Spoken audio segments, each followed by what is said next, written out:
హైదరాబాద్ నుంచి వ్యాపారాలు ఇక్కడ జరిగాయి. మన దురదృష్టవశాత్తు మన అందరం చాలామందిని కూడా రాష్ట్ర రాజధానిగా ఉండి అక్కడికి వెళ్ళిపోవటం వల్ల ఇక్కడ ఉన్న ఈ నగరాలు వెనకబడిపోయినాయి. కానీ 2014 నుంచి 19 వరకు చంద్రబాబు నాయుడు గారు యొక్క 2047 విజన్ని మీలో చాలామంది కూడా అర్థం చేసుకోలేకపోయారు. కాబట్టి 2019 నుంచి 23 వరకు అన్ని కష్టాలు పడ్డాం. కాకపోతే ఒకటి మాత్రం మనందరికీ తెలిసి వచ్చింది, ముఖ్యమంత్రిగా ఆయన లేని లోటు వల్ల మన రాష్ట్రం ఎంత దారుణంగా ఇబ్బంది పడిందో తెలిసి వచ్చింది. కాబట్టి ఇంత భారీ విజయం సాధించాం. తప్పకుండా మనం బిల్డర్స్గా కానీ రియల్ ఎస్టేట్ వ్యాపారస్తులుగా కానీ సమాజంలో మనం కూడా కొంత వాళ్ళకి అవగాహన కల్పించాలని కోరుకుంటున్నాం. మనం ఇబ్బందులు పడినా ఇవాళ 2 మంది రాష్ట్ర రాజధాని అయిన ఈ సిఆర్డిఏ ప్రాంతం శరవేగంతో దూసుకు వెళ్ళబోతుంది. మనం చూస్తే ఇవాళ ఎయిర్పోర్ట్ కానీ రేపు అమరావతి కానీ కేంద్ర ప్రభుత్వ సహకారంతో ఈ ఎన్డీఏ గవర్నమెంట్లో ఇవాళ ఈ కృష్ణా గుంటూరు జిల్లా ప్రాంతం సెంట్రల్ జోన్ అనుకుంటా, ఇది సెంట్రల్ జోన్ ప్రాంతం చాలా అభివృద్ధి చెందబోతుంది. కానీ ఒక్కటే కోరుకుంటున్న బిల్డర్ని, స్టడీ గ్రోత్. ఆవేశపడద్దు, స్టడీ గ్రోత్లో వెళ్దాం. అత్యధిక రేట్లు ఇవాళ వసూలు చేయొద్దు. స్టడీగా వెళ్ళి రియల్ ఎస్టేట్ రంగాన్ని ముందుకు తీసుకెళ్దామని కోరుకుంటూ అవకాశం ఇచ్చిన ప్రతి ఒక్కరికి ధన్యవాదాలు. Thank you.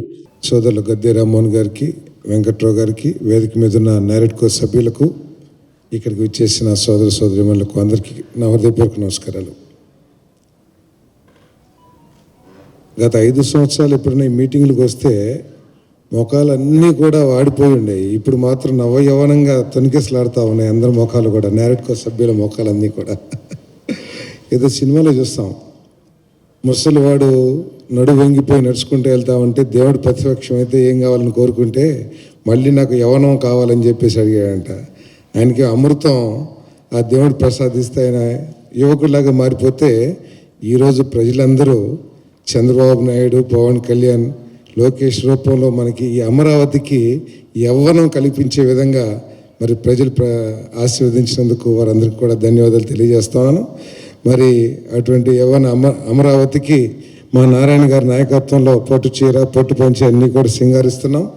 తప్పకుండా చంద్రబాబు గారి నాయకత్వంలో మనం ఏదైతే కళలో ఊహించామో ఆ ఊహలకు తగ్గట్టు అమరావతి ఈ 3-4 సంవత్సరాల్లో పూర్తి కాబడుతుందని చెప్పేసి మీ అందరికీ శవనిగా మనం చేస్తా ఉన్నాం.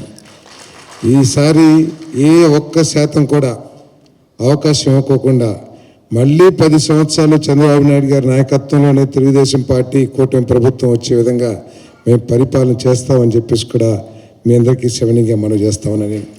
ఎందుకంటే చాలామందిలో వచ్చే పారిశ్రామికవేత్తల్లో కానీ బిల్డర్స్లో కానీ అందరిలో ఒక చిన్న అనుమానం ఉంది, ఈ 5 సంవత్సరాలు బాగానే ఉంటుంది, మరి నెక్స్ట్ 5 years ఏంటని చాలా దూరం ఆలోచిస్తూ ఉన్నారు.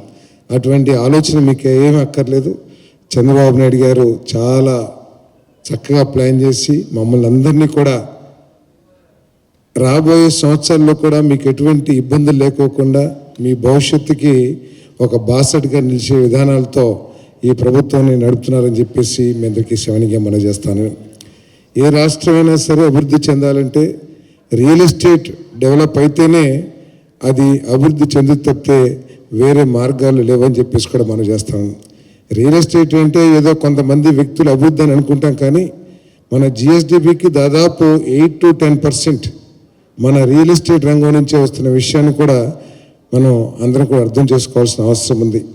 దురదృష్టం గత ప్రభుత్వం యొక్క ఆలోచన విధానాల మూలంగా ఈ అమరావతి కానివ్వండి, అందరూ ఏమనుకుంటారంటే కేవలం అమరావతి ఒక్కటే దెబ్బతిందని అందరూ భావిస్తూ ఉంటారు.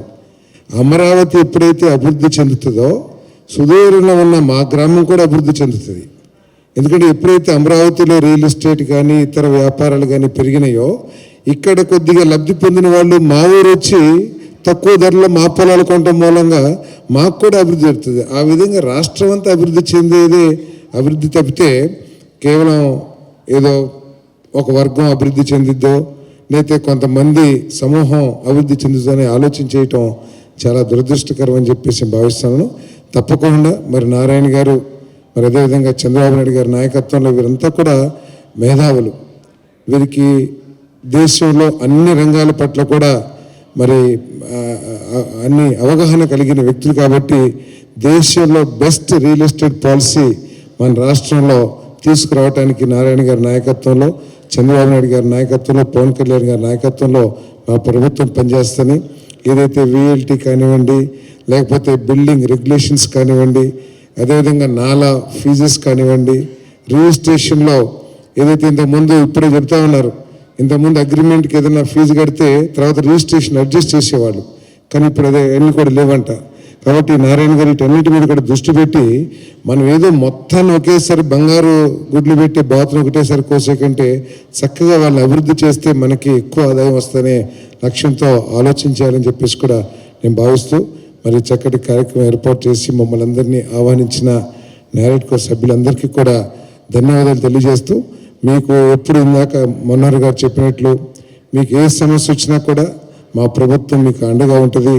వాటిని ఆ సమస్యని పరిష్కరిస్తానికి మేమందరం కూడా చిత్తశుద్ధితో కృషి చేస్తామని చెప్పేసి మనం చేస్తూ, ఈరోజు అమరావతి నిలబడగలిగిందంటే మీ నారెడ్కో కానీ రియల్ ఎస్టేట్ అందరూ ప్రజలు రైతులు చాలా పోరాటం చేశారు, దాంట్లో సెకండ్ థాట్ లేదు. కానీ సంకల్పం ఏదైతే మీరు కలిగించారో ఆ సంకల్ప బలమే ఈరోజు అమరావతి స్టేజ్కి మళ్ళీ పునరుత్తేజింపే విధంగా ఉండడానికి కారణం అని చెప్పేసి మనం చేస్తూ మీ అందరికీ ధన్యవాదాలు తెలియజేస్తూ సెలవు తీసుకుంటున్నాను.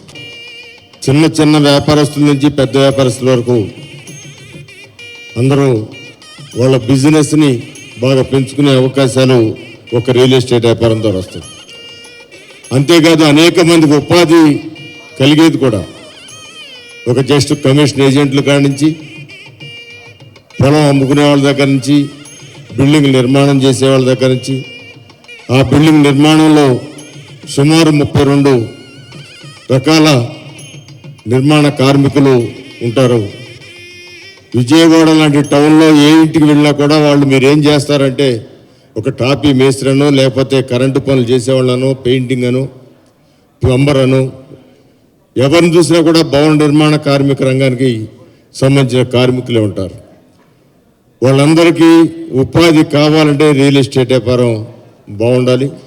మీ సంఘం నేషనల్ సంఘం మీరు అనేక రకాలుగా చాలా సంవత్సరాల నుంచి ఈ వ్యాపారంలో ఉంటూ దానిలో మెలకువలు ఇవన్నీ కూడా తెలుసుకుంటూ ముందుకు వెళ్తూ ఉన్నారు. గత 5 సంవత్సరాల్లో మనకు స్వాతంత్రం వచ్చిన తర్వాత ఎప్పుడూ లేని విధంగా సెట్ బ్యాక్ రావడం జరిగింది, ప్రధానంగా ఈ భవన నిర్మాణ రంగానికి. దానిలో అనేక మంది కార్మికులు ఉపాధి కోల్పోయి వాళ్ళు వలసలు వెళ్ళిపోయే పరిస్థితి ఏర్పడింది మన ఆంధ్ర రాష్ట్రంలో. మరలా పూర్వవైపును తీసుకురావడానికి ఈ రోజునున్న ప్రభుత్వం ఈ రియల్ ఎస్టేట్ వ్యాపారాలకి చేసుకునే వాళ్ళకి, దాని నిర్మాణాలు చేసుకునే వాళ్ళకి అందరూ కూడా ఫ్రెండ్లీగా ఉండి వాళ్ళ ప్రోత్సహించే విధంగా అభివృద్ధి రావాలి, ప్రతి ఒక్కరికి ఉపాధి కలగాలి, సెల్ఫ్ ఎంప్లాయ్మెంట్ ఎక్కువగా రావాలని చెప్పి ఆలోచన చేసే ప్రభుత్వం. దానికి నాయకులైన నారా చంద్రబాబు నాయుడు గారు కావచ్చు, పవన్ కళ్యాణ్ గారు కావచ్చు, మరి వేదిక మీద ఉన్న మంత్రివర్యులు, వీళ్ళందరూ కూడా అందరి యొక్క ఉద్దేశం ప్రతి ఒక్కరికి ఉపాధి కలగాలి.